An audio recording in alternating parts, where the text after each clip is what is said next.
why? Like, why are you scared of being strong instead of, just embodying your body fully and stepping into your own strength? And you're scared of that because you want to fit into a certain image.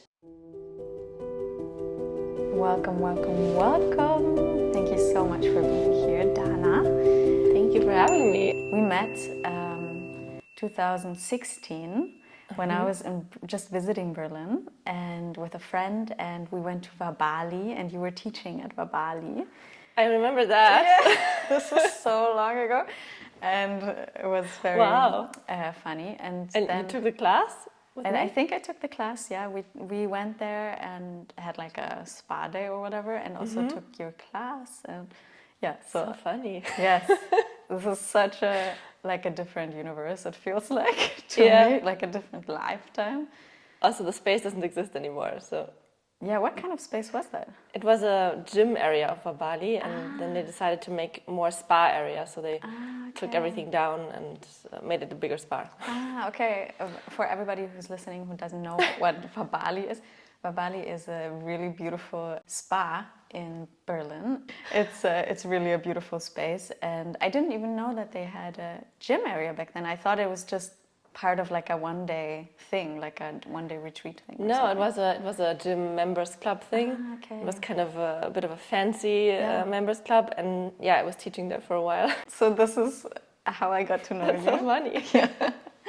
I love it. And then later, a year later, I moved to Berlin, and then we were teaching both in Berlin, but we weren't teaching in the same studio for a long time, so until last year. And I always knew you, I always knew of you, and I met you many times in between, but we never really had a long talk or anything because we never had the chance to in some way. You have a lot of strength, not only physically, obviously you do, but also it feels like you have a lot of strength that you also are able to like pass down to people, So that when they're in your classes, they feel very strong. They come out and feel like they did something. Thank you. I would love to think that.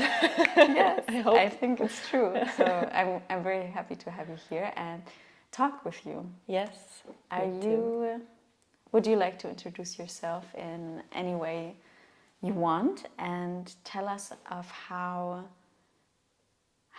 has yoga come into your life, and how has it moved through your life?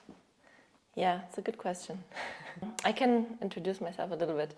So my name is Dana, and when people ask me what I do, I sometimes don't know how to answer that question. Maybe you know that feeling, because I teach yoga classes. I've been teaching in the Jivamukti method since the beginning. But I also do a lot of other things, so it's not I don't have this one thing that I do. And then usually I answer something like, I work with yoga and the body and mindfulness and consciousness, and then I also have a more business-related side of what I do. So it's kind of depending on who asks. Yeah. And what kind of mood I want to create. But in this setting, I would definitely emphasize more my yoga or meditation experience. And I consider myself a yoga practitioner, first of all. And I like to pass on what I learned from my teachers or teachers that I admire. I have one teacher that has influenced me a lot. Her name is Rima. You probably know her. Rima Rabat lives in New York, and from her I learned what kind of a teacher, what kind of a facilitator I want to be. And she keeps inspiring me, even though she's very far away. And in the meantime, I've developed to also become a mentor for apprentices, facilitating in the teacher trainings, etc. So, I feel like I just keep evolving what I learn into a new form. And I'm always very curious because I don't know what kind of form will come out. And I really like that. And sometimes I surprise myself, and then I realize, I really feel drawn into a certain direction. I don't know why yet, but it will pop up eventually. I'm based in Berlin, but I travel a lot. I usually travel at least once a month somewhere. I love to do that. Traveling is like my I don't know, I wouldn't say hobby, but it feels like a very natural state. Yeah. And I was born in the US, Oh, really? and my mother is Mexican. So Oh, really? yeah. I didn't know that. My dad German, so there was already traveling in my birth, but pretty much from the beginning. And my first 5 years were a lot of moving around because my dad used to work in the US, then in Canada, then in Mexico. And when my sister was born, she's 4 years younger, my mom said, okay, at some point we need to settle, stay in one place. And then that was Germany. So Germany, close to Frankfurt area, is where my home and form of upbringing is. But I feel very connected to my Mexican heritage because we speak Spanish at home and we just have this, yeah. That's so nice. I'm definitely half a Latina. In the good and the bad ways. That's where all your energy comes from. Maybe. Hi, Mom. And how did yoga enter this part, enter your life? Yoga entered my life in a lot of different small ways. So when I grew up, I had 2 best friends. They are half Pakistani, and their dad always was practicing yoga every day. And I didn't really understand what he was doing when I was small, but I knew, okay, he was doing some kind of prayer on his carpet. And it was yoga, actually. Then later, so I grew up doing competitive sports. It's called rhythmics, so it's kind of like ballet and dance and with some like a ball and a rope and this kind of stuff. It's Olympic sport. Yeah. And I did that for 10 years, also in competitions. Wow. And when I was 16, I felt, okay, I want to get a life now because I was training a lot, like 3-4 times a week and 3 hours every time for each training and just very intense. And I didn't have this typical growing up phase, I felt. And I wanted to have that. I wanted to, get out, meet boys, do whatever you do at that age. So I stopped doing it competitively and then just signed up to some fitness studio and discovered, did some courses and then discovered a yoga course. And I thought, oh, this kind of movement speaks to me in some way. The connection of breath and the movement, just the awareness of what you do. Pretty much everything was very easy for me because I had this background of more acrobatics anyway. Yeah. But I don't know, it's kind of stuck with me. And I always wondered, okay, why am I not so interested in Pilates or any other movement stuff? Why am I so interested in yoga? And I just kept following that in a way. And in my studies, I studied in Hamburg. I found someone, like the first teacher, I would say, that I started to really stick to. And I learned it's really nice to be with one person over a longer period of time and consider them your teacher from who you learn. His name is Hans. He's in Hamburg, and he is, I don't know if he's teaching right now actually, teaching a mix of yoga and kind of martial arts. Cool. So there was already a lot of physical stuff, and the physical intensity was quite high, which is something that for me was always super important. Maybe it's because of what I did before, or it's just because I need that intensity to really catch my full attention.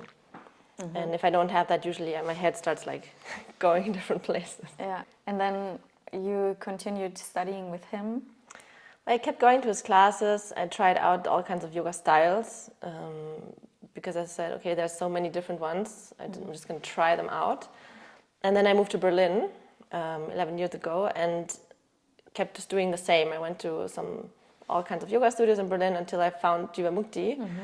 My first Jivamukti class was with Anya on a Sunday evening, so the XL. It was my first time in that studio, and it said to be 2 hours, and it was 3 hours. And it was 90 people and sweaty and extremely loud music, like techno music. And it was my time also when I was going a lot to certain clubs in Berlin. So it really hit me on the spot there, because I thought, oh, finally I don't have to go to the club to get this experience. And that was, just caught me in the right moment, I would say.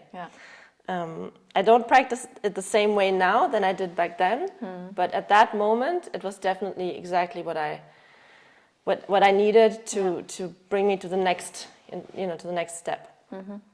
And so I started practicing more and more Jivamukti yoga, and eventually, joined an immersion with Yogeshwari, who was one of our teachers that we know. And that weekend with her was for me, okay, this is what I needed to decide. I want to do this teacher training. Okay, yeah.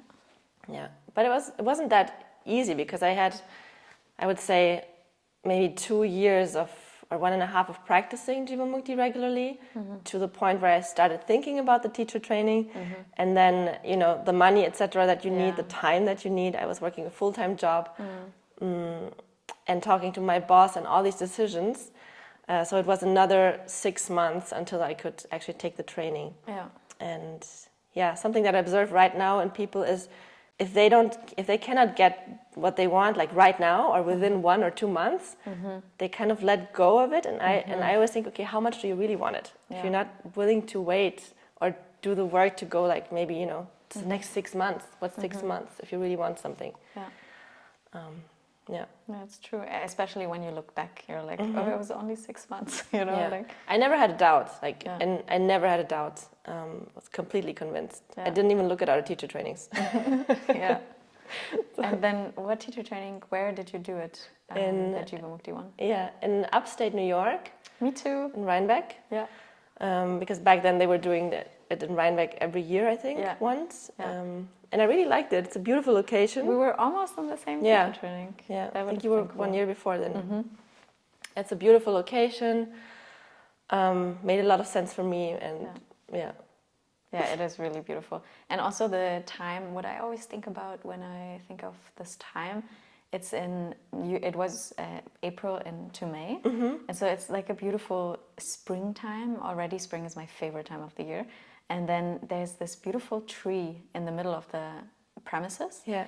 And during the time, the 1 month of the teacher training, the tree started blossoming, blooming, and by the end it was like in full growth and full bloom, and it was so beautiful to watch. Every day you walk by this tree like many times, and you just see every little change. Yes. And it's also like such a metaphor, It's a bit sad that they don't do it there anymore. Yeah, I think so too. Yeah. Well, that's nice. And then you did your teacher training and you came back to Berlin. Yeah, I came back to Berlin and I had agreed with my old boss that I have to stay for 7 more months in the company. Yeah. So I couldn't. I think he already knew that I wouldn't want to come back.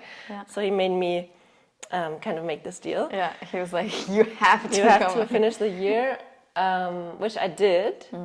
It was quite hard because I knew I don't want to anymore, but I did.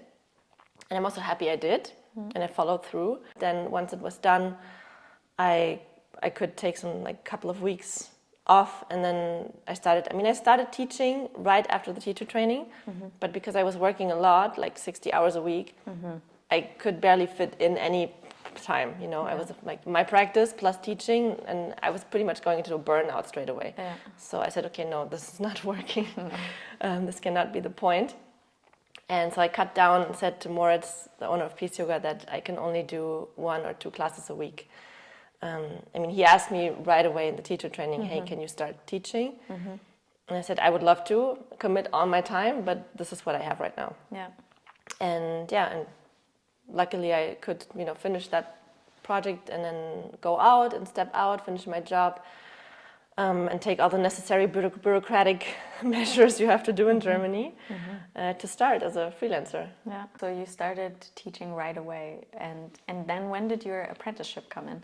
So in the Jivamukti method, just for everybody listening who doesn't know the inner workings of it, you do the 300-hour teacher training. That's what Dana did in New York, and me too. And then there's the possibility to do another 500 hours apprenticeship. So you look out for a mentor, and then you spend a lot of time with your mentor and just follow them around, and basically you're their shadow, and you learn everything that they can give you, and you just try to soak it all up and try to remember it all.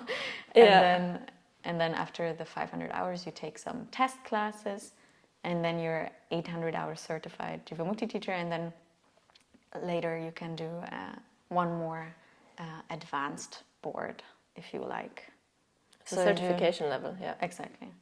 So for me, I knew I wanted to teach, and luckily Moritz asked me to teach, which I was very happy about. And if you look at the landscape now, that's also very lucky. because nowadays people have really hard time finding teaching spots if they want to. And then I started right away without having planned to take the apprenticeship yet, but because I met Rima for the first time in my teacher training, I also knew, okay, if I'm going to take this additional 500 hours, it would be with her. But then again, I didn't know how. I just had a feeling that it would be with her. Because she's in New York. And she's in New York, and I after that training, I also didn't have money to do another, 6 months somewhere else. I just had this somewhere in my mind and said, okay, one day. And I think a year after the training, or maybe 1.5, Moritz was asking me, hey, so are you thinking about doing the 500 hours? I knew that I want to take this program, and I think it's very good and healthy. Or it's good for you as a teacher, because that's where you actually learn teaching. And I said to him, yes, I want to take it, but I only want to take it with Rima. And then he was like, okay, have you told her? And I was like, no. And he was like, why? I was like, I don't know. Maybe I was afraid that then I would have to make it happen. So I emailed her and I said, okay, Rima, I've known this since the teacher training, but I really would love to apprentice with you. Tell me if there's an option or if you have an open spot, etc. And then she emailed me back right away. I thought you'd never ask. It was meant to be. She was waiting. And I was like, oh, shit. Now I have to do it. And I was so happy, but I was also so scared at the same time, because I was like, fuck, how am I going to pay for this? Then the whole issues came up again. Like, how am I going to pay for this? It's going to be in New York. Where am I going to stay? All these questions. I started thinking about it, and then I asked her, okay, what would be the time? When would it be? And she said, well, in a year from now. That was in March 2017. So I have maybe 2-3 months to figure out if I can do it at all, or 4, and then I can give her a final answer. And she said, yeah, let's do that. And I was working freelance. So I was teaching, and I was also working freelance in my old job, which is performance marketing, where it's also a bit better paid. Yes, I think probably. Every job is better paid in the beginning than yoga. And I was lucky because I had a good client who was booking me like pretty much all the time. So I could plan to, save some money, and then was planning to go to New York, and I was saving everything I could. And that was really good. 2-3 months before my apprenticeship was going to start, that client told me that they're closing down the German business. Oh, no. And that my job for them would end in 1 month or something. I had some money aside, that would help me to start, but that's not enough to keep me there for 6 months. New York is just so expensive. And then I talked to my parents, and so basically my parents helped me with some money for that, which was very nice, and also another friend. And then I went there and I made it happen. I had no idea how hard it would be. But I mean, it was one of the most transformative times of my life for me. I will always remember it. Yeah, it's funny, sometimes I remember specific days or moments. So first of all, the time with Rima was amazing. It was so worth it. But then also putting myself into this very big challenge of, being in New York. I found a room with a friend of mine who was doing his PhD there, where I could start, but then he was living in a place that was very loud. I could barely get sleep. So after 2 months, I had to move. I told him I can't stay here. I'm really suffering, so especially if you're going from 8 in the morning until 9 p.m. doing stuff, and then you can't sleep. No. So one of the other teachers at Jivamukti, she offered me her place for 2 months, April, very sweet. And so I kind of moved a couple of times, which was okay for that time being. And I got to be in New York from March to August. I didn't leave New York, not a single day. Actually, one day we left to a Buddhist center, Rima, Juan, Dalal, and me, some friends. But other than that, I didn't leave New York for the whole time. And it was very intense. I felt like you need 3 weeks or 4 weeks just to get up to speed, to understand the rhythm of the city. And then once you have that, you can go. You can keep going. If you stop, it's really hard to get back on track. So I just said, okay, I'm just going to keep going. Yeah, and then also the apprenticeship is like such an intense time It's by super itself intense. already, wherever you do it. Yeah. Especially if you have to put it into 6 months or like a set time frame. We did it in 5 months. And she was also in teacher training 1 month. So it was basically 4 months with her, and then I had 1 month to do my rest of the work kind of thing. Yeah. And that was super intense. I was super excited, but it was a great way to learn. Like I learned so much simply by being exposed to the conditions in New York, because it's much more challenging to do anything there. And it was, the time with her was amazing. It was a lot of time every day that I invested into being in the studio. Yeah. And then when I was short on money, I was teaching privates also. I had this guy, Wall Street guy who I was teaching privates to 3 times a week. Nice. At 5 a.m. Oh God, yeah. New Yorkers, they have a different time schedule. So, I needed like an hour to get there, so I had to leave my house at 4 a.m. to be there at 5. Oh my God. And then I was sleeping for an hour in the spa of the building, which I had to deal with the guy who works there. So can I sleep 1 hour in the spa and then go to the studio because I have a full day after that? Oh my God. And yeah, it was very sweet of him.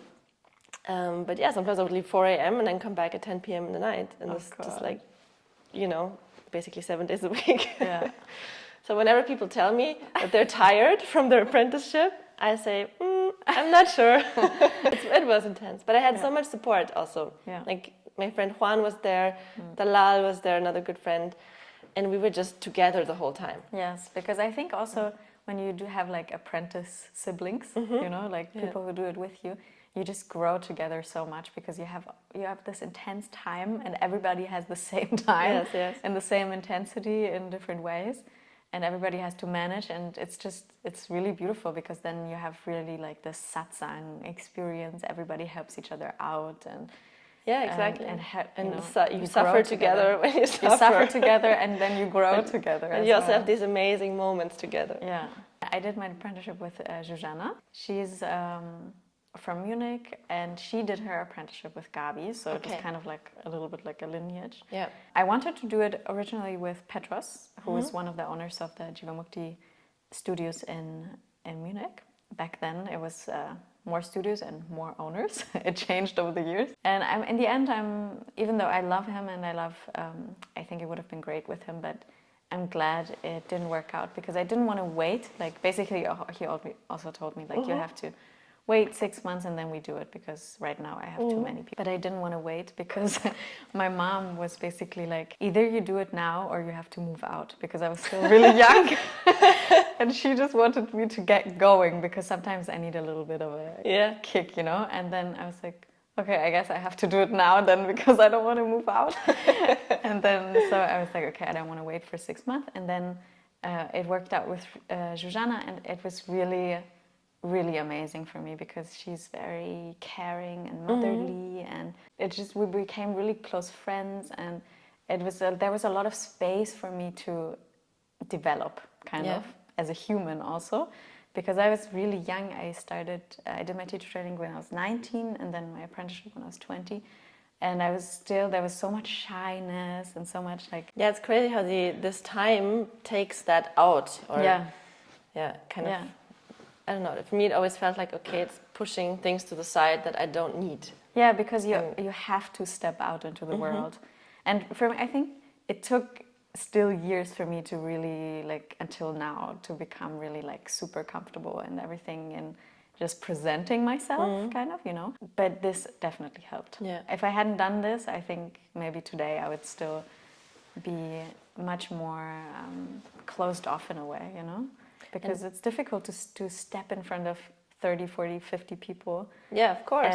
And just talk, especially if you're 19 and you just have to pretend like you know everything, and you're just like, you have to tell all these people who are much older than you what to do. Yeah. And it always felt really strange, but it really helped. How did yoga develop for you as your own practice? So now you were talking about how it came into your life, how you became a teacher also.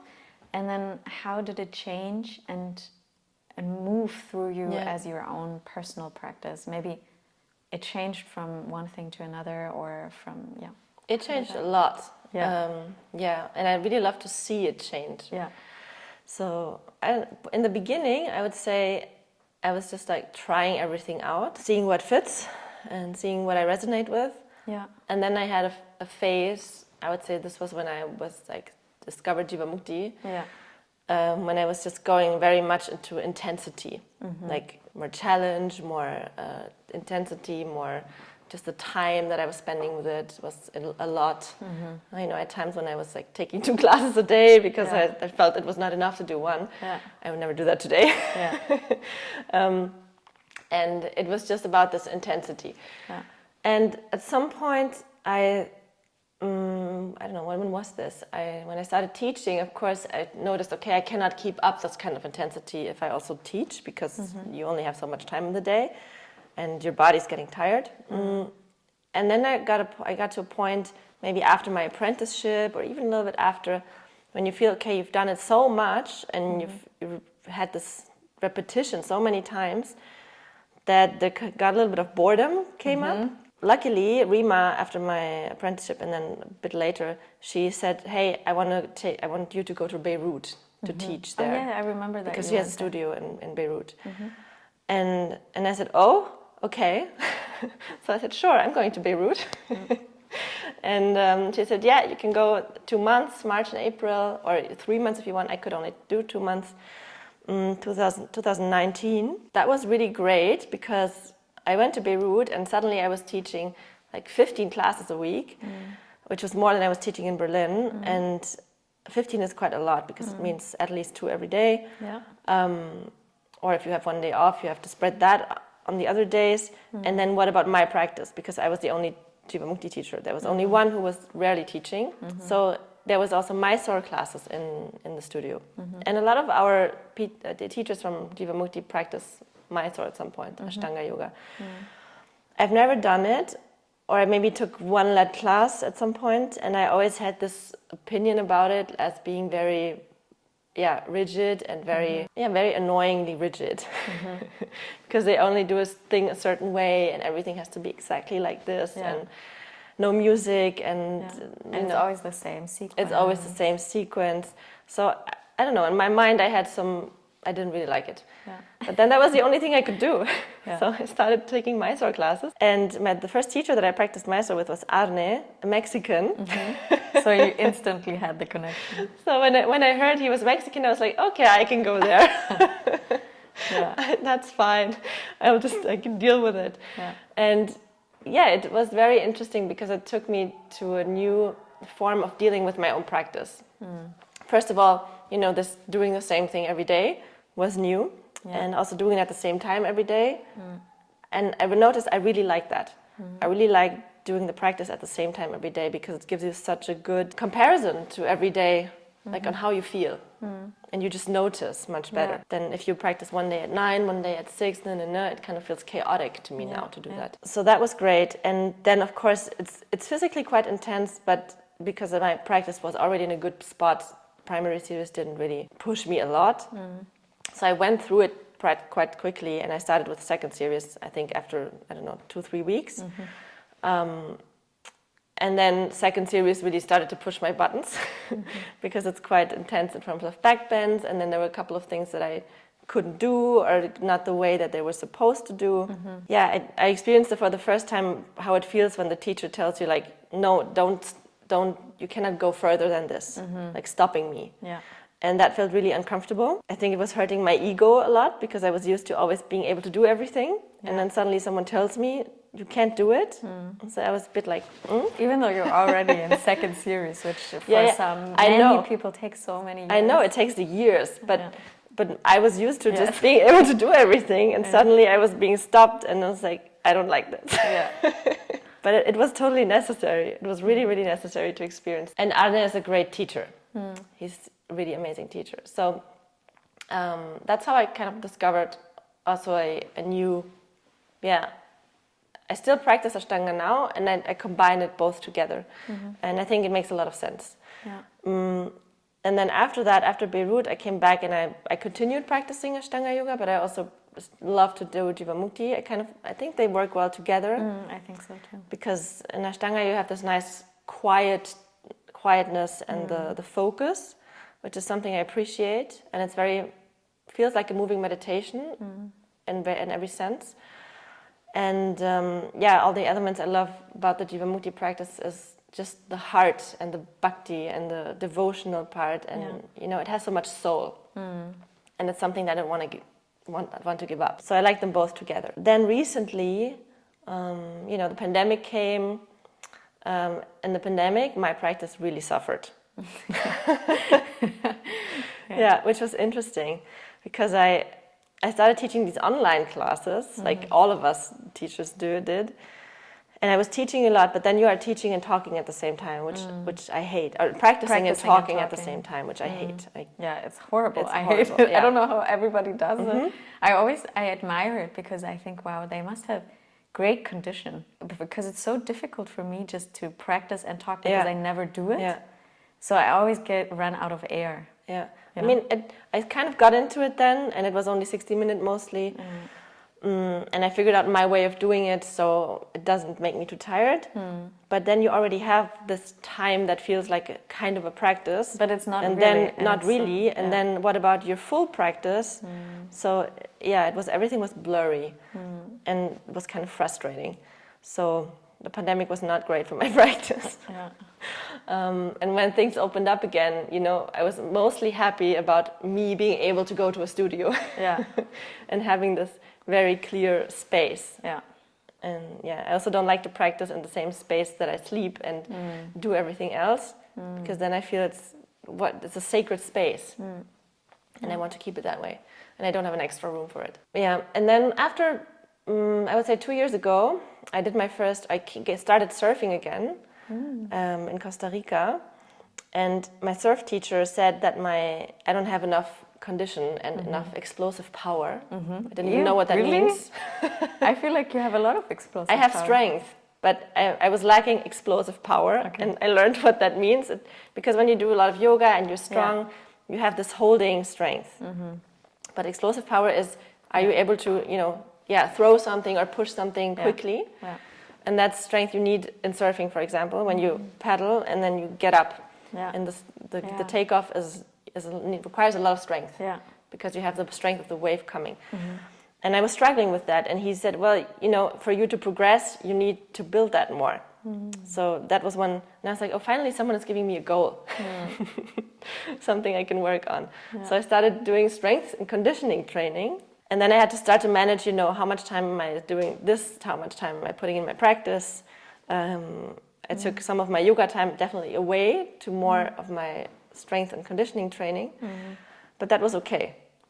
And now I would say I found a very good balance. So there was a time when I was doing a lot of only these kind of trainings, because I was getting also a different high from it. And now I'm very happy because I have a good balance, I would say. I have so many questions. The first one is staying on this topic. How do you feel like this strength and conditioning has changed your yoga practice also? Like, how do you feel like your physical yoga practice, not asana practice? It has definitely changed it. So first, I was talking about this with Martina, a friend of mine. So first you feel like you get tight and that you lose your yoga practice, which is very triggering to people who practice for a long time, because like, suddenly I'm stiff. I can't be stiff. And then after a while, because I was also having some issues in my shoulders and in my thoracic spine, sometimes pain, etc. That just happens with age, and also when you practice for a long time intensively. So I felt that I was noticing that my strength trainings were helping me a lot with that part of my body. And so the benefit I was having from there was for me much higher than this little bit of flexibility that I was losing. So I was willing to, invest. Give a little bit. Invest that. And now I have to say I regained flexibility because I just kept going, but I also gained much more strength. So that really brings the practice to a whole different level. And it's really nice. It's definitely worth it. I mean, I remember when I started with a strength or conditioning training, I could do that on a day, but then my practice, like doing this and my practice on the same day felt like a lot. But now that's pretty normal. But I think you also have a lot of energy. Like for me, Yeah, I have a think lot of that's energy. like impossible to even think. But you will get there because you just said you started. Yeah, I started. I will ask you again in 5 months. Okay. I mean, right now I'm probably not doing as much as you do, but I'm like starting means 1 time a week. Yeah, but that's starting. like as a commitment, you know, like before, like half a year ago, I started, maybe more than half a year, some time ago, last year, I started doing it, but I never did it every week, you know? Like I did it whenever I had time and I felt like I needed some kind of thing to power me out. But now I'm just like committing every Tuesday I'm doing it. Yeah. And I can really feel the improvement in that area. And do you enjoy it? I love it. Yeah. I think that's very important. You have to find a way to enjoy it. Yeah. Because I had this distance before from these kind of trainings, like conditioning, strength, that I wouldn't have so much fun with it as yoga. And I was like, okay, I have 90 minutes. I can spend it on something I really enjoy, or I can spend it on something I kind of not really enjoy. Yeah. And so yoga would always win. Yeah. And then luckily in Berlin we have so many amazing teachers and the trainers. I got to know some of them, and I started finding the types of trainings that I enjoy. And that's also important, like the yoga style. Just, find the type of training that you enjoy, and then go into that. And also I think it also has to do with the age a little bit, for me at least, because I noticed over the years, I mean, I'm practicing yoga now 20 years, that my body definitely starts to change and respond differently to things, and the strain that I put on it. So by doing strength training also, I'm protecting it much more in a healthy way. Yeah. Like I'm building this foundation that I can practice on. Yeah, and I think a lot of times, I mean, I don't know, for you it may have been different because you were already coming from a very sporty background and like competitioning, in sports. But for a lot of women, me too, it's like strength is what is lacking, Like you come into yoga and then it feels really amazing and nice because it's easy in a way, because you're very stretchy or flexible, and the strength has to build up. Like in the beginning, you don't even notice that the strength is lacking. For me, this was my experience. I didn't even notice because everything I did was working, Like I was doing all the poses to the max, but there was no strength involved. There was just flexibility. What about like arm balancing, handstands? Exactly. This was something that was like a whole different chapter. Like the most, like at my teacher training, I was not able to do headstand or handstand. I had never really done it, even though I was practicing yoga for a long time. I mean, I was really young. Somehow I was always able to skip headstand practice in every single class. And handstand was not such a huge thing in Munich in the practice. So I came to the teacher training. I basically had never done handstand. Yeah. And I definitely had never done a headstand, especially during my apprenticeship. Actually, like I built up that's like the base level strength that you should have as a person, basically. And then from there, it took me years to like build it slowly. And now I can feel doing really like trainings, especially for strength. I can feel how it makes me feel so different. Like my whole body feels just more confident. Yeah, like it's like an inner strength that kind of builds more than, I mean, the outer strength is also there, but the inner strength is like really visible for me. I also feel that kind of the times change a little bit in the sense that women are not so scared anymore to become bulky. You know what I mean? Like one of the reasons I was also a little bit always like to strength training is, okay, I don't want to have these big muscles. Yeah, I want to be lean and like slim. Which is also, of course, not always healthy to have this body image, but that was definitely a factor. And now I really don't care. Yeah, like I absolutely don't care. Yeah, and I still have some friends that when I go to them with them to a strength training, that take small weights because they're afraid of becoming bulky. Yeah, and I try to like teach them like, hey, no, first of all, it doesn't happen from one time. Yeah. Yeah. And second of all, like, why? Like, why are you scared of being strong? Yeah. Instead of, and just embodying your body fully and stepping into your own strength. And you're scared of that because you want to fit into a certain image that was created from, sick marketing strategists since the past 60 whatever years. Because I had my own struggles with that, so I'm super happy to see this letting go in me of that fear, and also I want to model it for other women, especially maybe younger women who are going through that phase, and are kind of holding themselves back. And I want to just say that, hey, look at me or look at other women that are doing this. And this is still beautiful and strong, and you feel amazing, because beauty is not important, but how you feel about it is important.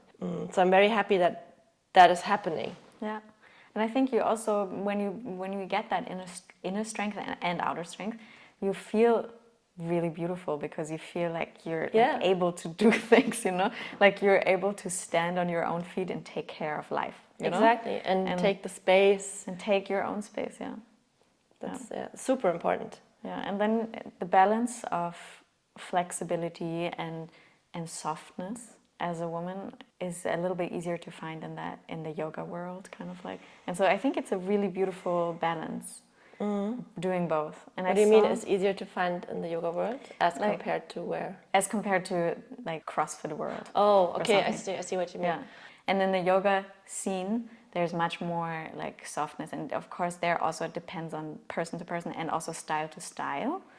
But for me, at least, how I practice it, it's much easier to find, or it's very easy for me to find softness in my body and in my soul and heart while practicing yoga, even if it's very strong. Like I can still find this softness, and when I practice strength, I feel like I walk out of there and I don't feel soft at all, but in the most positive way. Maybe you feel empowered. I feel empowered, exactly. But for me, it's important to have both. Yeah, no, absolutely. I also want to have both. I think my tendency is also kind of to be someone who kind of overdoes it sometimes. So lately, or in the past, I would say 2 years, I've been very well connected to this balance inside of me of soft and strength. But before that, I would see it when I was getting sick. There were times when I was getting more sick, more often, and that was always a sign for me, okay, you're just always going over your capacity and straining yourself. Why are you doing this? And I also started meditating much more a couple of years ago. So that really helps me to put things into balance. And you say you speak about women that seem very hard, or from like the fitness scene. I also have that impression sometimes. I think the question is always, okay, why are you doing what you're doing? Like what's the need behind it? And there's definitely tendencies for people who love to be soft and love to be in a certain feeling. Of course, they go first to the places where they can do that. Yeah, exactly. And then it's people who have the other tendency always go to that one. Yeah. But then if you want to integrate all parts of yourself, you kind of have to fill in the space between. Yes. And that's a bit challenging sometimes. Totally, because you're stepping out of your comfort zone. And for me, stepping into a room full of weights and a running machine is totally stepping out of my comfort zone. For me too. I mean, not anymore, but it was. It was like, what am I doing here? Everything is black. Yes. There's no windows and But that maybe it's good to be in Berlin, because it's also kind of it feels like a dark room in a club. So it's like, okay, I know this. I know this setting. I can put my mind into this mind space for 45 minutes. And then I can go back into the light. Also, exactly. In the beginning, I was telling myself, I just go 45 minutes of hell, and then I'm back in the light. Yes, but then you do it and you step out of your comfort zone and you feel empowered. And I really like that word that you said, because it really is how I feel, like empowered physically and mentally and like in my heart even. And I feel if you are empowered also by what you do yourself, you are much more able to hold space for your own softness. Because that's something I notice in myself. When I feel strong in myself, it's much easier for me to allow myself also a certain softness. And when I don't have this empowerment feeling or this inner strength feeling, it scares me much more, because then I say, okay, how far is this going? Where am I falling maybe even? Yeah. And am I able to hold it? So it's kind of my own way of holding it. In this podcast, I really want to give all my beautiful guests a room, because I always miss that in this world. I feel like in the yoga world, there's a lot of competition and a lot of like individual workings, but everybody's doing so many amazing things. But I'm so curious, what are your projects, what are your ideas, what are things that are already alive, and what are things that you dream of? Thank you. So what is alive currently is, so teaching is like my base foundation, I would say. And then there's stuff that's kind of coming out of there, like little new plants, I would say. So one thing is always, guiding apprenticeships, guiding people in that area. And I really love to offer more things for teachers and, basically train the trainer. Continuing education, stuff like this. Maybe even also stepping out of only a yoga context.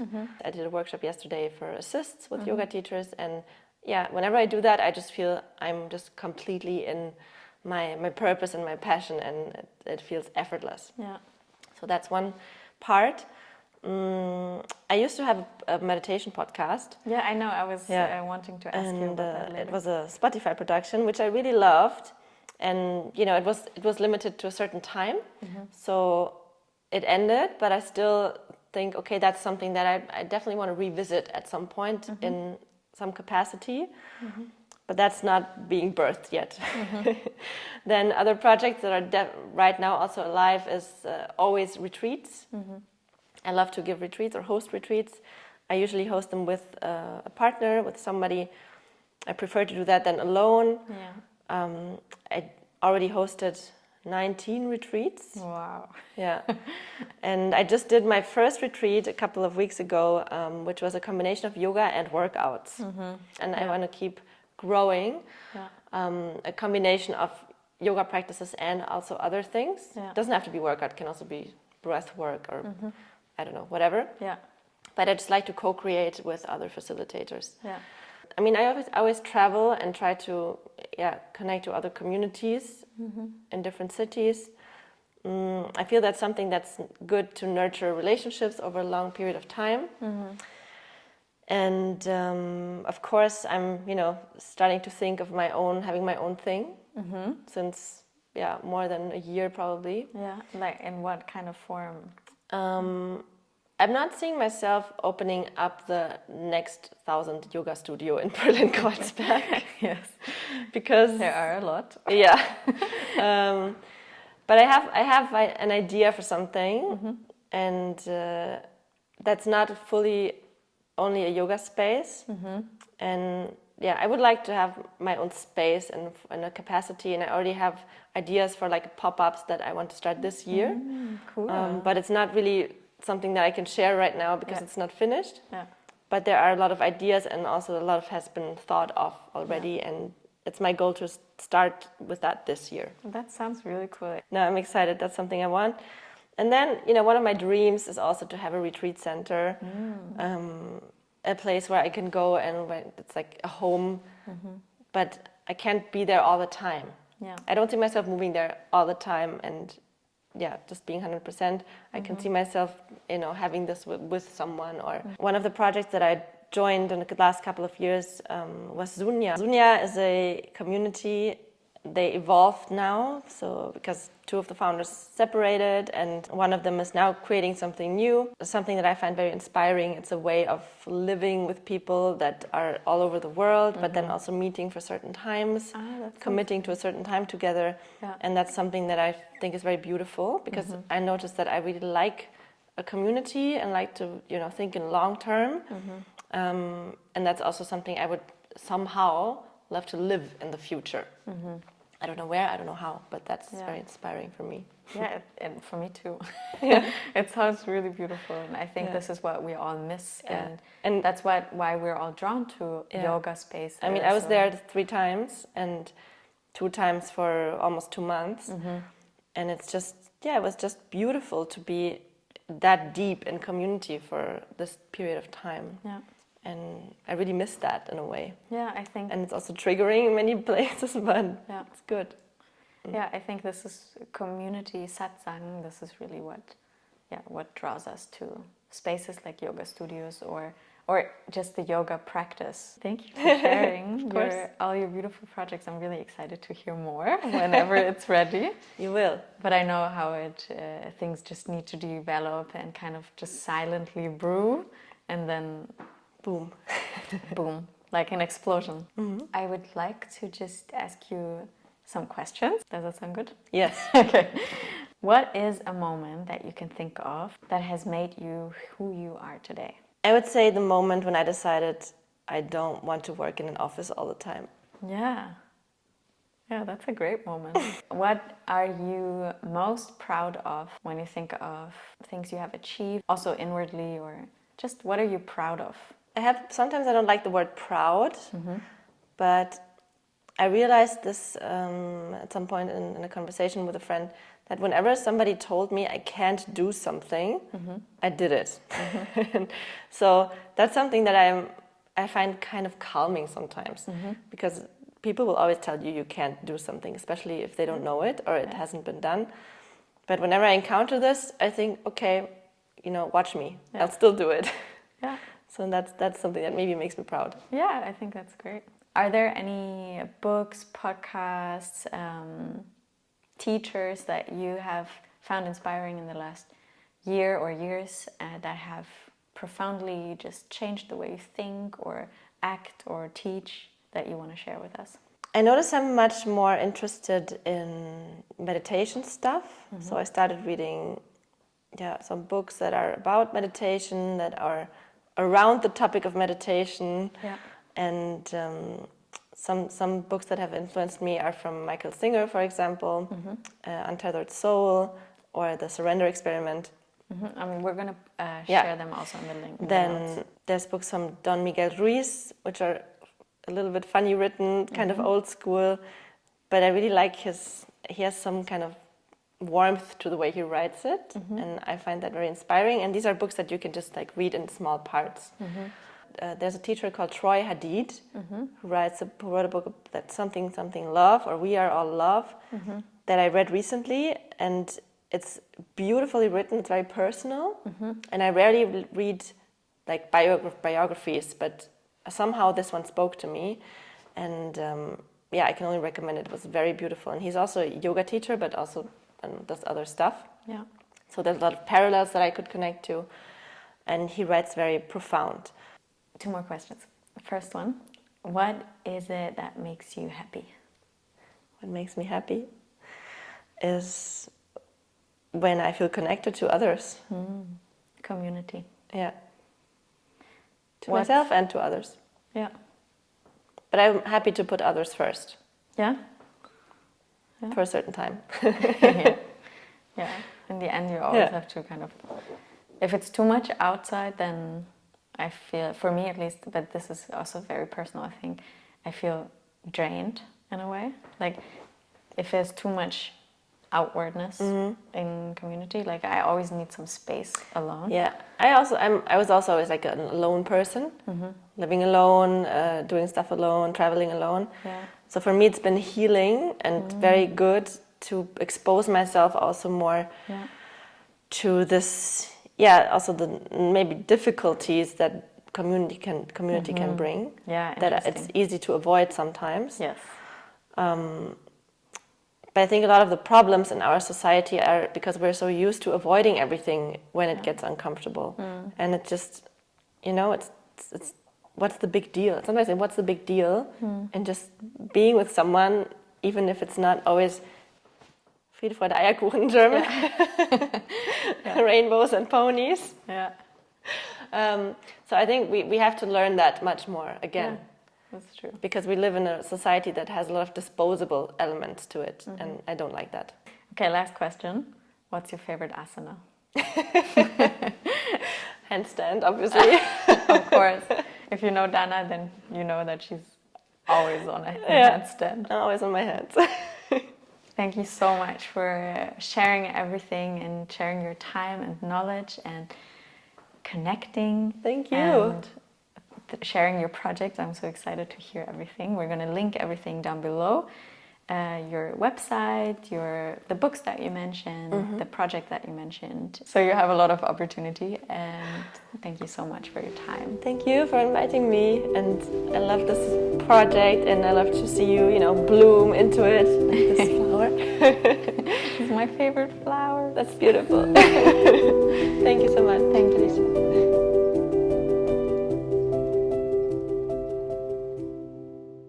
Short break for some self-promotion. If you haven't noticed already, I love playing the harmonium. I have 3 harmonium courses on my website, 2 for different levels and 1 for stepping into your own creative power. If you're interested in learning the harmonium, deepen your knowledge about the mantras that we've been singing together, check out the link down below, and I would love to see you there.